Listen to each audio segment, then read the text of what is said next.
Greetings, fellow Earthlings. Thanks for tuning in to another episode of And Another Thing with Dave. I want to thank all of our listeners from all over the world. Please do subscribe and share if you're not already. All right, let's get into it.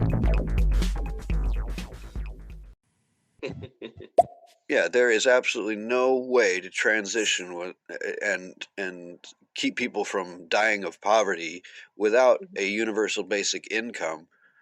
That's what makes the transition to a world without any sort of monetary needs. Agreed, 100%. Dude, your voice sounds familiar. The more I hear your voice, the more it sounds familiar.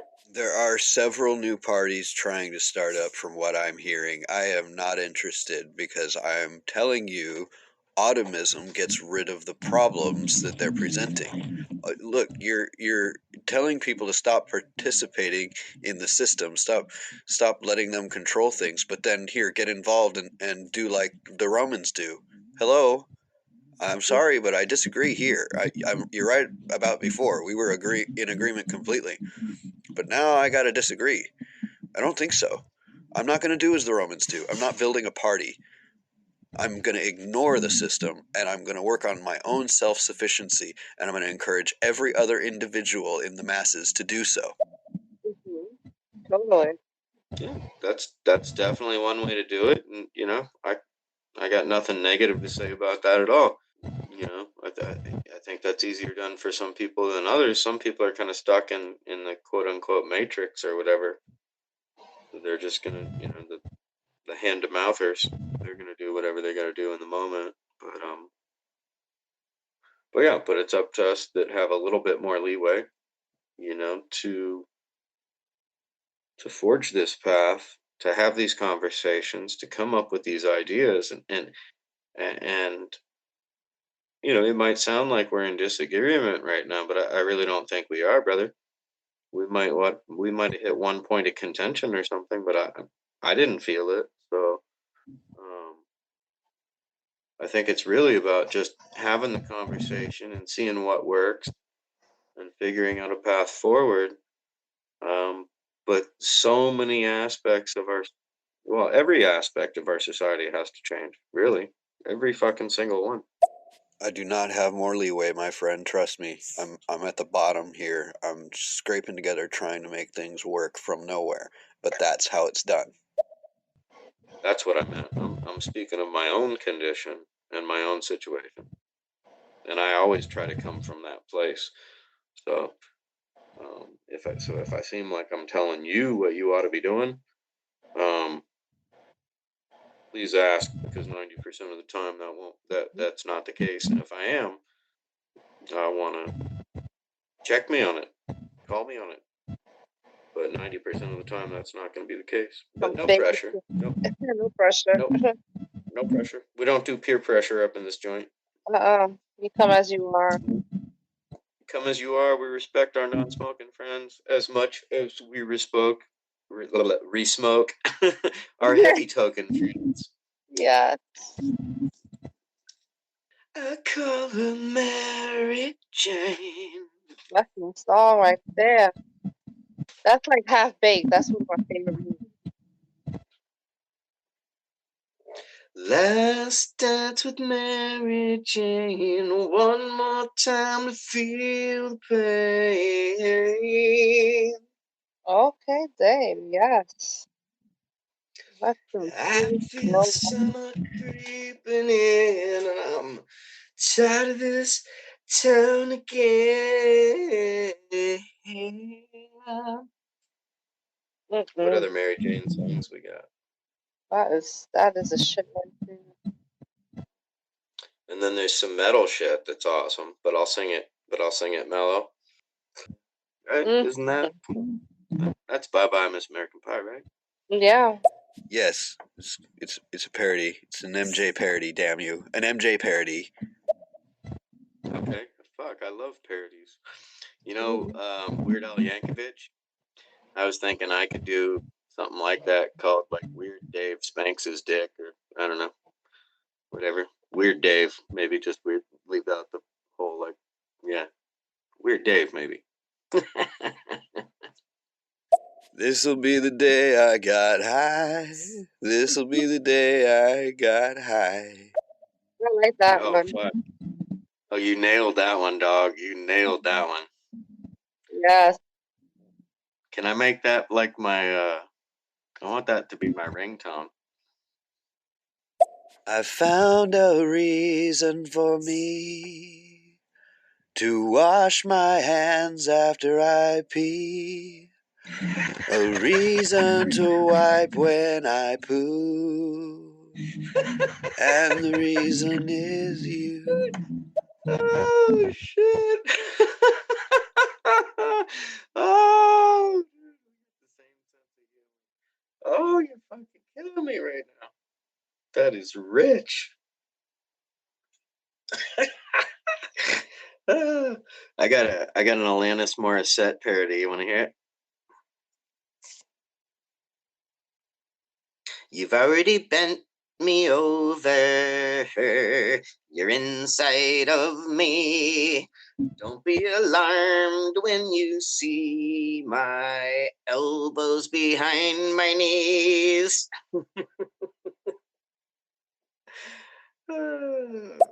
And I'm baking the rabbit tonight. That's right, I'm baking the rabbit tonight. I'm being too loud. My roommate is yelling at me.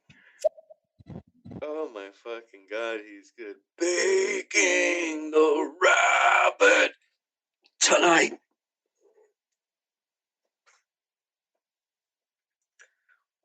I'm basting in the sauce, but it's not even dead. I'm holding it down by its fucking head. I'm basting the rabbit tonight. Sorry, roommates. Oh my god, he got me going. Wind me up, watch me go. Wop wop, wop wop. We got some people in the house. Who's up? Who's up in here? I'm basting the rabbit tonight.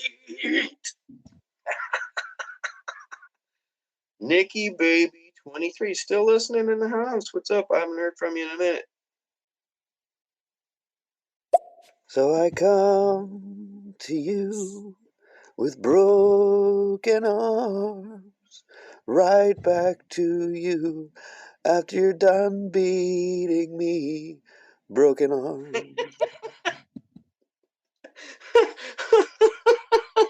Oh, that's awesome. That's like the reverse, like, like his wife's beating him.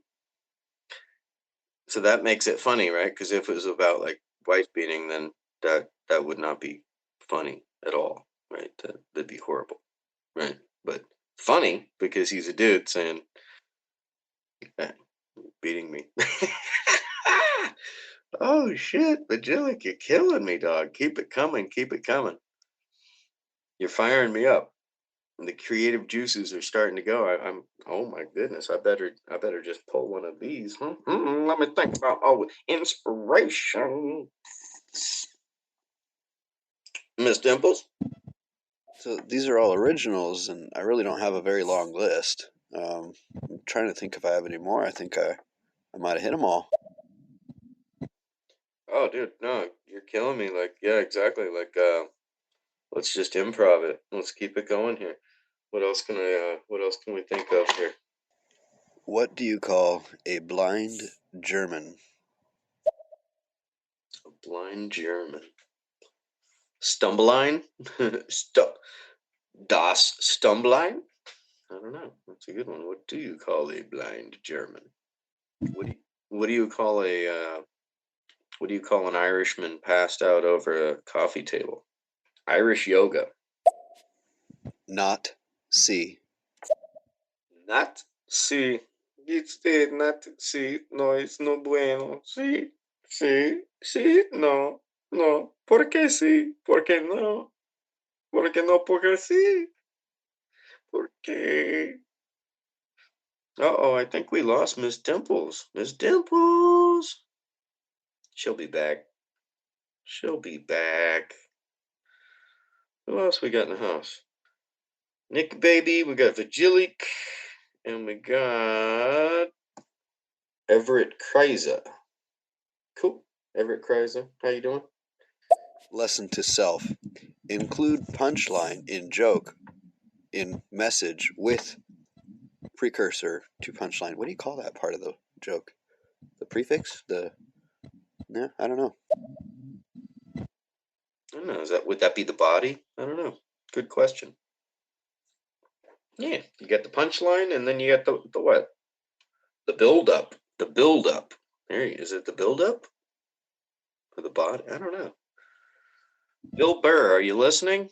Help us out. What do you call that part of the joke? Let's do spirituality. Can we do spirituality? Hey, can we go there? Can we go to spirituality? Let's take an elevator to spirituality. Whoop, 7th floor. Going up. Yeah, I just said that. The body. I just said that to myself while I was listening to myself. So, spirituality, big fan. Big fan of meditation. Big fan of psychedelics. Big fan of nature. I find that I am immersed in my spirituality when I am in nature.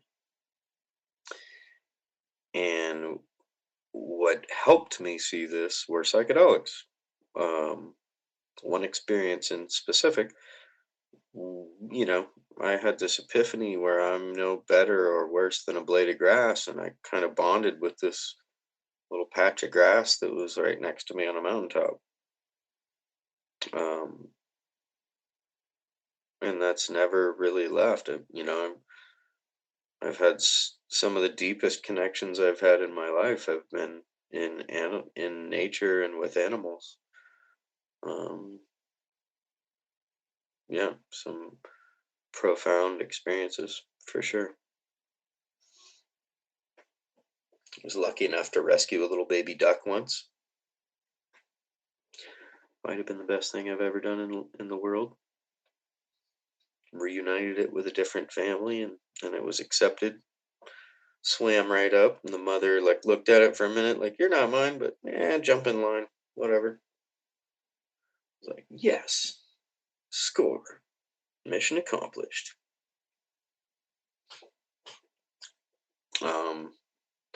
But yeah, who we got on the line? Chime in, people.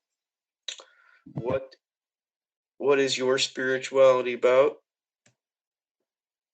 That's about as honest a personal spirituality testimony I've ever heard. Why, thank you. I try to be honest. If nothing else, I'm honest.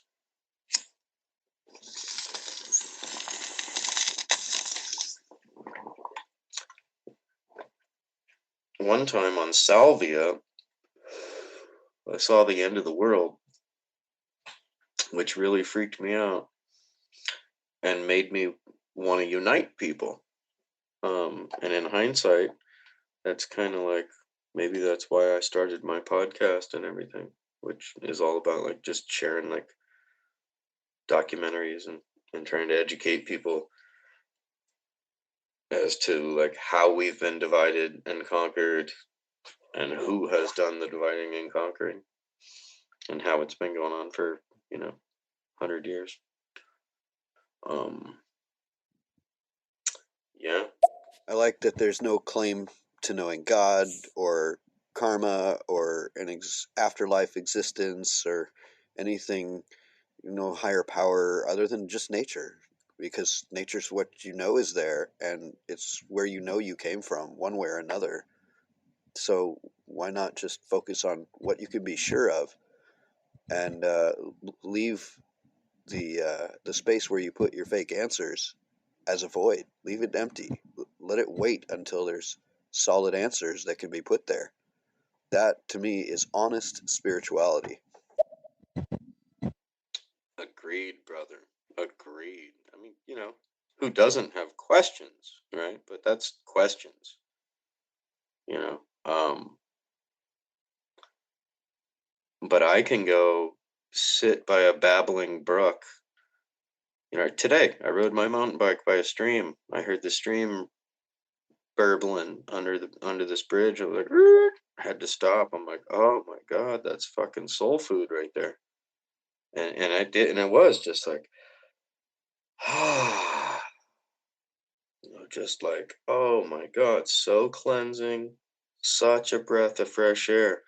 Just 5 seconds of a pause on a bicycle ride over a babbling brook. Just oh my God. So we need that. We need nature, and exactly, it's where we come from. And I like the whole. I'm going off on a tangent here, but the whole term tree hugger just pisses me off so much. Or those fucking environmentalists. Yeah, because like we don't need the environment. Really? Like, okay, try living without oxygen. Try breathing without air. You know, try drinking toxic water. Try living without clean, drinkable water. Simple things like, oh my God.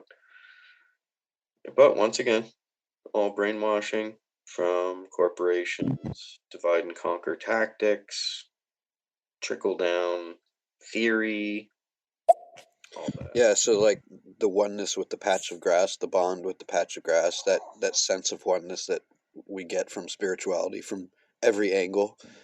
There's no reason to question the reality of it because we can't tangibly test the reality of it. And it's not the reality of it that matters. It's the sense, it's the thing that makes us loving, peaceful, harmonious beings. That's a good thing, and we should love it and focus on it. And we don't need to make anything up about it. Yeah, straight up. Straight up. Time in nature makes you a better person. You goddamn godless tree hugging hippies. You better pick up a Bible before it's too late. Because God, Jesus, is the one and only. Jesus is the Holy Trinity. Okay. Jesus is love. Jesus is life. Jesus was the original hippie, for sure. I call him the OH, the original hippie, like the OG, like an original gangster. Jesus was the OH. He's the original hippie. Smoking weed, drinking wine, hanging out with hookers and gay dudes, and didn't give a fuck. He accepted everybody and was teaching loving kindness and acceptance. And somehow, the telephone game. So you sit in a room with 20 people and you say the same word in person's ear. By the time it gets back around to you, it's changed quite a bit. So yeah, he started preaching loving kindness and acceptance. And now we got people using religion for oppression and division and all these things. But that's religion, right? So that's the huge difference between religion and spirituality. Because spirituality is an inside game, right? It's people don't talk about their spirituality unless you ask them, but they don't go try to sell it, you know. you know, there's no Bible on individual spirituality, right? It's an inside job, and it goes back to the whole thing of like, you separate church and state. You separate that shit because otherwise it just becomes a power mechanism. Jesus told you not to wash your hands. Oh, Jesus. Oh, Jesus. Oh, Jeebus. Oh, Jeebus. My father was a minister, so I'm a preacher's kid. So yeah, so I studied every religion. And yeah, Buddhism and Satanism make the most sense. So they both basically kind of say the same thing. Buddhism's a little kinder. Satanism's like, fuck other people, but don't, you don't hurt them, but just do whatever the fuck you're gonna do, but fuck other people. And Buddhism is like, you should be compassionate and empathetic about all beings and creatures. So, yeah, somewhere in between those two, yeah, for sure. But nature is everything, because what do we, well, let's just call it, what do we have without nature, right? What do we have without nature? Nothing. We don't have breathable air and we don't have drinkable water. So it's time to check ourselves, right? It's time to check ourselves because we're living totally out of harmony with Earth and we're killing the vehicle that sustains our very life. You know, I just posted this image on Facebook the other day of an astronaut just floating in space. They're not even tied to anything, so they must be doing a free fall, or I don't know, but just floating in space over the Earth. And it's one of those harrowing images where you're like, wow, yep, I got to get down there to be alive. It's the only place that we know of. The only fucking place we know of that will keep us alive, that provides everything we need. And we're fucking it up. And we're fucking it up. We're letting certain people fuck it up for greed and profit, right? So we're being brainwashed into letting our government tell us we need to bring democracy in the form of a bomb to some country somewhere. And what they're really doing is making money, opening markets for corporations, right? So the people die in these wars, the people's taxes pay for these wars, but the corporations are the ones that make the benefit, and the people don't see any benefit at all. Like our veterans are getting shit on. 21 Iraqi veterans, like veterans of the Iraq War, 21 a day are committing suicide. It's the highest rate of, death in the United States in one segment. It's harrowing, right? Unbelievable, unprecedented, and it's got to stop. Yeah, unbelievable. You speak for yourself, man. Hopefully some of us aren't being brainwashed. So I'm raising rabbits. And I do have a robot garden, but I haven't quite built it yet. I gotta put it together. It's a lot of work and a lot of learning to do it. So yeah, it's not easy. It takes effort. And that's why it hasn't been done. That's where our problem is. Humans are lazy. They don't even want to try. Just want to lay back and shop at Walmart. It's funny, I went to Occupy Wall Street down in Oakland, and these guys are hilarious. They're drinking a Pepsi with one hand, and they got their thumb in the air, pointed downward in the other hand. They're talking about down with the 1% while they're drinking a Pepsi. People would rather just bitch and moan nonsensically while sucking the titty of the one they're bitching and moaning at. Biting the hand that feeds them and stuff, when they could be just feeding themselves and not worrying about that hand. I think you're so right, dude. I couldn't agree more.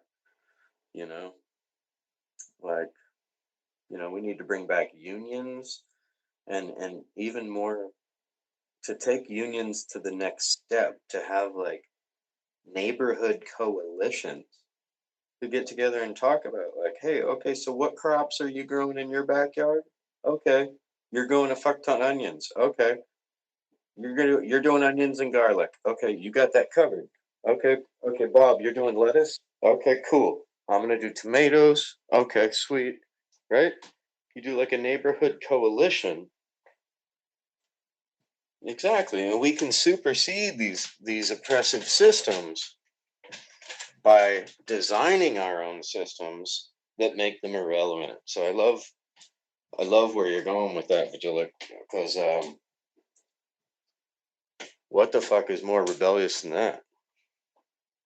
Fuck fighting them. Put that energy into tilling a field and growing food and making them irrelevant, right? Bam.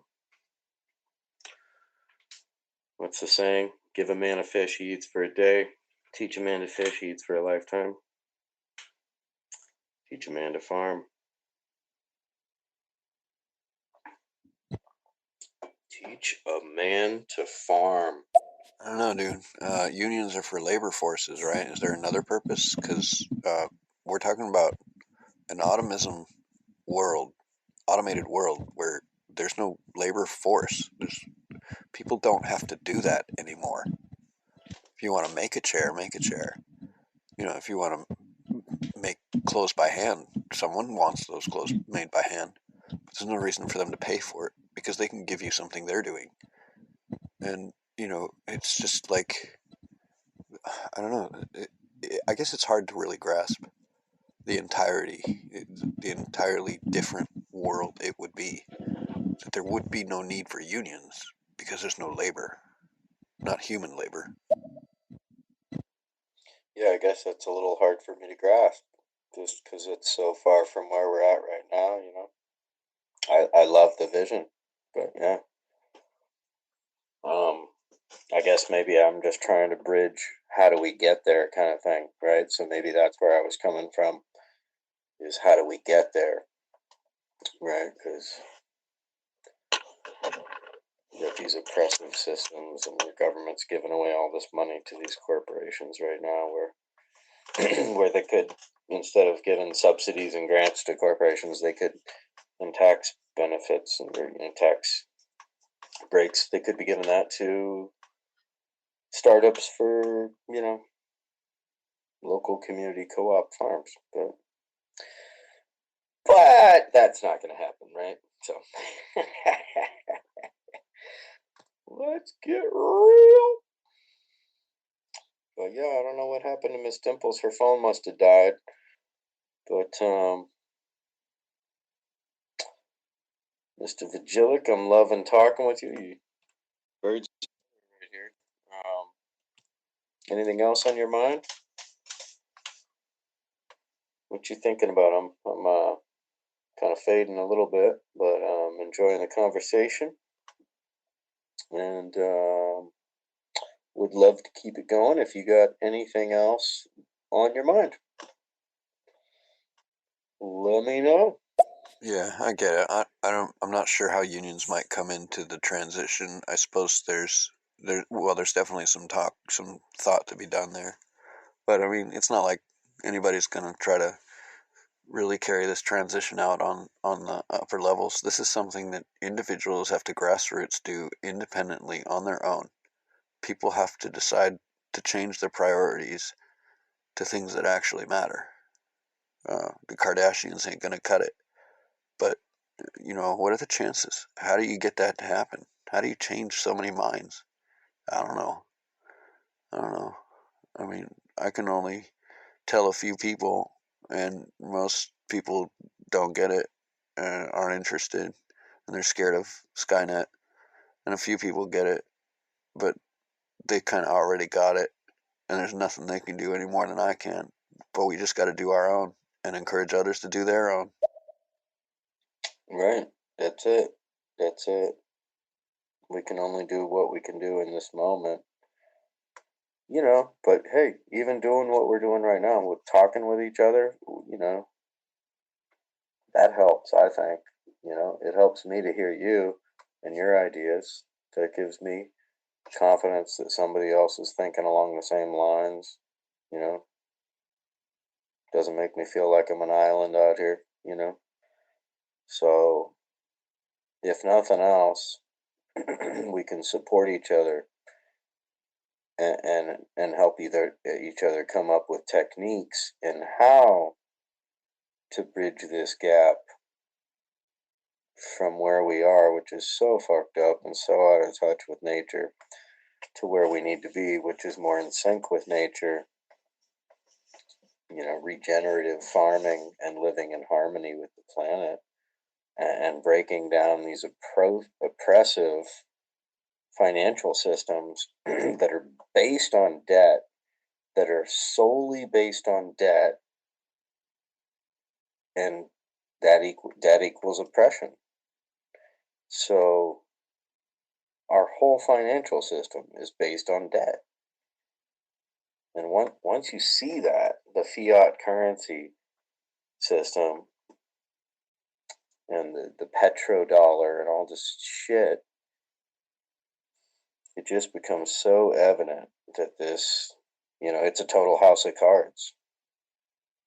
Our military is the only thing propping it up. And so how long is that going to be able to be maintained, right? How did Rome die? They spread themselves too thin, couldn't defend their territory. Well, the U.S. has 1,000 military bases over the world now, so we're spread pretty thin, and it's anybody's guess how long we can defend the outermost reaches of our quote-unquote territories, right? So, well, on that note, folks, I think we're going to wrap it up. Been an awesome night, and thanks for tuning in. All right, thanks for tuning into another episode and Another Thing with Dave. Please follow, subscribe, and share. I'm on all social media and Another Thing with Dave. And keep seeking the truth.